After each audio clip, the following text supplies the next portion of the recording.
Көптеген адамдар Шыңғыс хан қазақ халқын азат етуші, ол парсылардан отырарды азат етті деп жатады. Бұл негізсіз жалған ақпарат. Шыңғыс хан соғысқан Хорезм империясы мұсылман түркмендердің мемлекеті болатын. Әрине ол жақта түркмендерден бөлек өзбек, тәжік, ауған, қазақ, ирандықтар да мекендеді. Бірақ Хорезм династиясы түркмендер болғаны жайлы бізге өте көп тарихи деректер жетті. Сондықтан біз шындықты мойындауымыз қажет. Джалаладдиннің анасы Айшешек те түркмен қызы етін. Джалаладдиннің жеке хатшысы Ан-Насафи оны түркі деп атаған.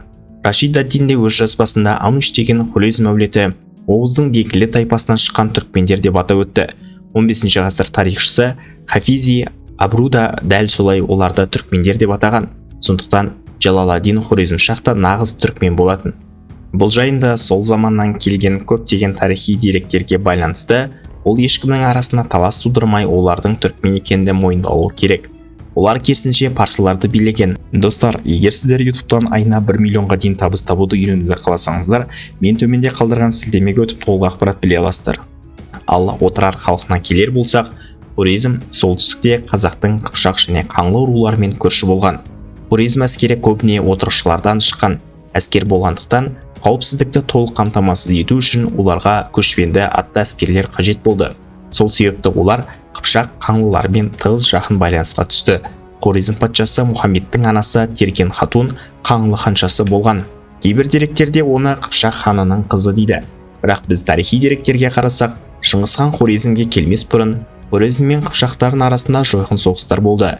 Ресми түрде Мұхаммед сұлтан Хорезм патшасы болса да, көптеген билік оның анасы Теркен патшайымның қолында болған. Егер ол Қыпшақ болса, әрине Қыпшақтармен соғысуға жол бермес еді. Сондықтан Теркен патшайым Қаңлы болды деген деректер дұрысырақ. Хорезм түркмендері қаңлылармен құдаласып, өздеріне көбірек көшпенділер әскерін тартуды қаласа да, қаңлылар келе салып ауқымды билік тізгінін өз қолдарына алып алды. Солардың бірі отырар билеушісі Қайыр хан болды. Қайыр хан Теркен патшайымның туысқан інісі болатын. Шыңғыс хан шығыстағы қазақ тайпаларының басын қосып, мұсылман қазақтарды құраған отырарға шабуыл жасады. Қанша мықты қамал бұзғыш қарулары болса да, Шыңғыс хан әскеріне отырар халқы да оңай берілмей, 6 ай бойы дес бермеді. Тек бір сатқынның есік ашумен ғана қала жауланды. Бұл қазақтардың өзара жойқын соғысы болды. Хорезм түркмендерінің қаңлылармен құдаласуы оларға үлкен апат алып келді. Себебі Теркен патшайым және оның әскери билікті қолына алған туыстары Джалаладдиннің тақ мұрагері болуына қарсы шығып, ол түркмен әйелінен туған бала, ал Хорезм патшасы Қаңлы әйелінен туған Озлақ шах болу керек деп Озлақты тақ мұрагері қылып сайлады. Нәтижесінде Шыңғыс хан әскері басып кіріп Хорезм жан-жақтан жеңіліп, ақыры Хорезм шах Каспий теңізі жақтағы бір аралда қайтыс болған сәтте билікті Джалаладдин алса да, оны көптеген Хорезм басшылары сұлтан деп мойындамады.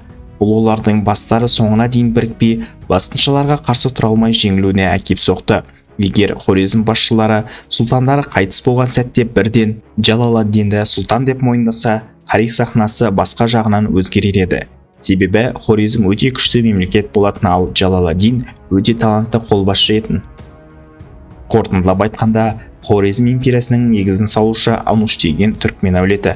Олар ешқандай да өзбек, парсы, тәжік емес нағыз түркмендер. Джалаладдиннің анасы Айшешек ханым да түркмен қызы болды, ал апасы Теркен патшайым Қаңлыдан шыққан қазақ болған.